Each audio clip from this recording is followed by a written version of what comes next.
Welcome to the Edged Mindset, ladies and gentlemen.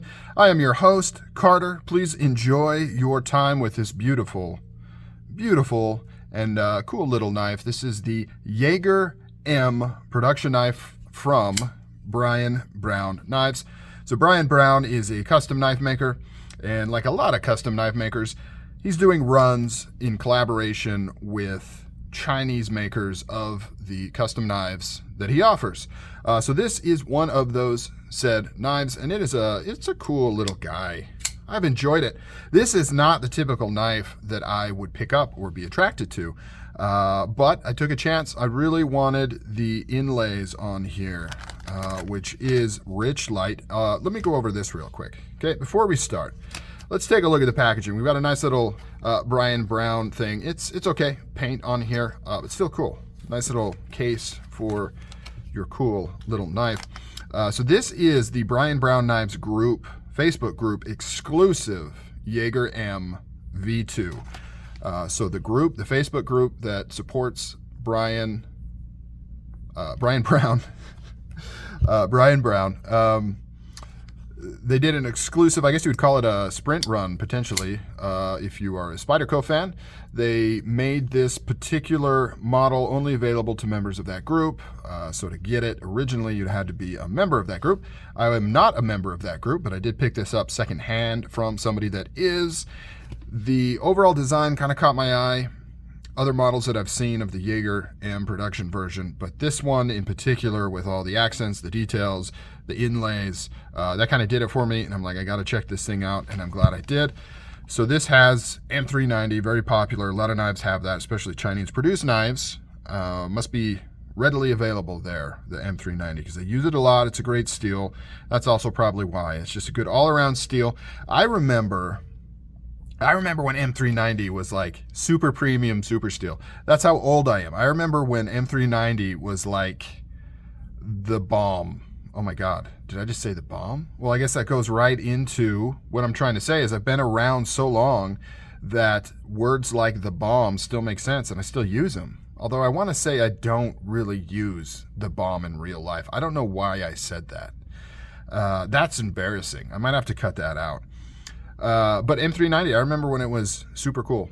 Like it was sprint runs. It was the amazing new super steel M390, and now it's pretty standard. People like it. It's still a great steel, but it's definitely not the super steel that it used to be, or the exotic steel that it used to be. Still might be classified as a super steel, but it's just not as exotic. So, frame is tumbled titanium, pretty obvious.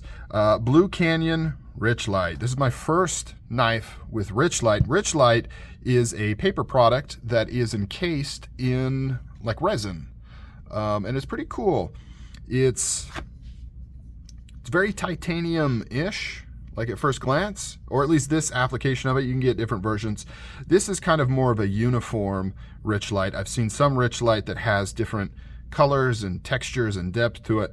This one is more of a flat, kind of deep blue color, and it's got like a matte, soft feel to it. So pretty cool. I like it. I'm glad they didn't go overboard with the Richlite and do a funky kind of color variation. I think it looks nice, and it's a cool material to have. Then we've got Zirconium accents. Yeah, baby. Zirconium around the collar right there, both sides, and then a Zirconium pocket clip, which is really cool. So overall, a lot of cool things on this knife. Let's get some sizes.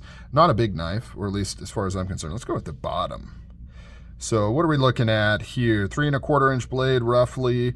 Overall length is 7 3/4, maybe just under 7 3/4. So good medium-sized knife. Fits my hand fairly well. I can get 4 fingers. The chub of my pinky kind of hangs off a little bit. Or I can go and just do a full 3-finger roomy grip and just let my pinky kind of hit this little beveled area down here.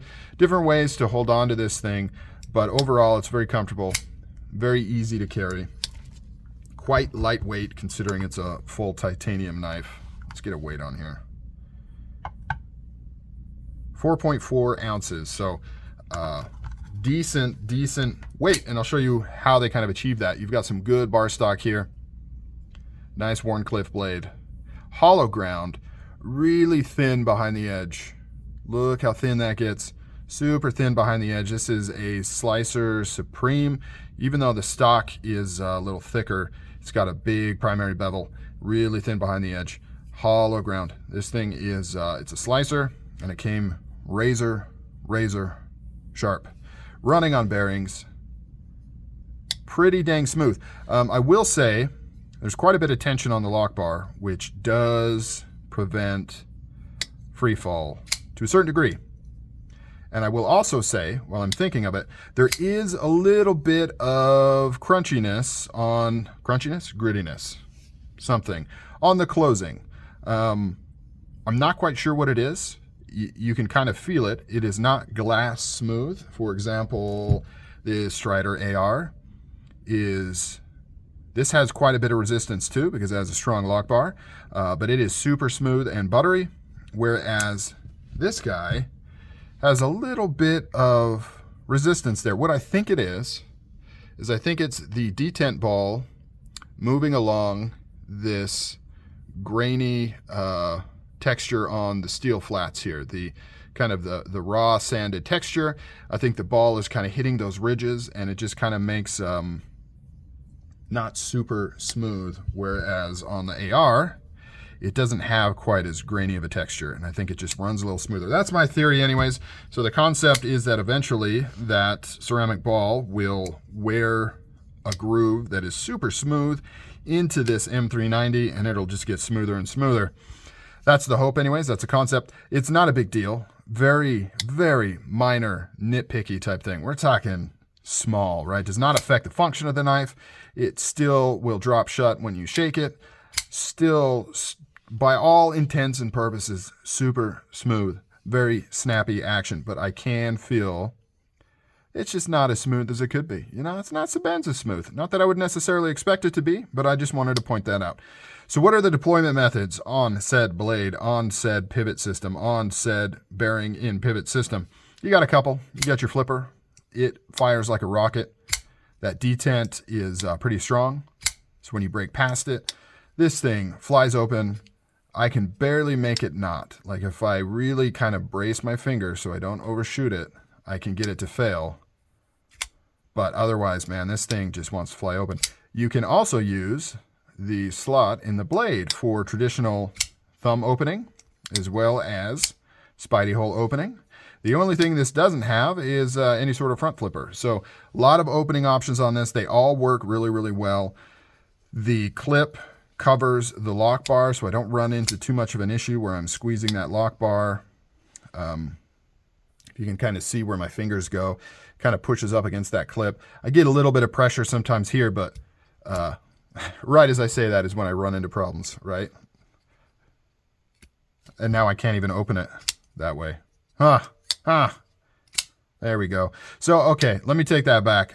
Traditional thumb opening, I do have a little bit of an issue. I got to make sure not to squeeze too hard, or else I'll put pressure on that lock bar and it won't fly open. But this is the primary way to open this knife. Flipper. That's why it has it. It's a nice unobtrusive flipper in the open position. It's not sticking out too far. Closed position, same thing. It is placed above the pivot line, so you're getting really good leverage on that. Got some jimping on there that's very functional. Really good flipper. This thing flips like a dream. Centering, all that is spot on. You've got some really good ratio between the blade and the handle. You can see how when the handle's in the closed position, it fits as far deep as you can go without potentially having a risk of cutting yourself. So this is right hand tip up only. There's not an option for left-handers. I don't know if they did a left-hander run or not on this knife, but this one does not have the option to reverse. You've got a lock bar insert. You can see how early that lockup is. I can get just a little bit of lock slip, like the smallest amount. If I really muscle it, I can kind of feel this wanting to slip a little out of place. Not fail, not become disengaged, but I can feel it move ever so slightly. To me, that just means that the lock face is just maybe barely minutely, a little too aggressive of an angle. Hard to say. There's a lot of engineering in terms of how these interface, but it's very minor. Very, very minor. Not a big deal at all. You can see the Brian Brown logo right in this relief. I think that's a excellent place to put that logo. It's not obtrusive. It's not obnoxious.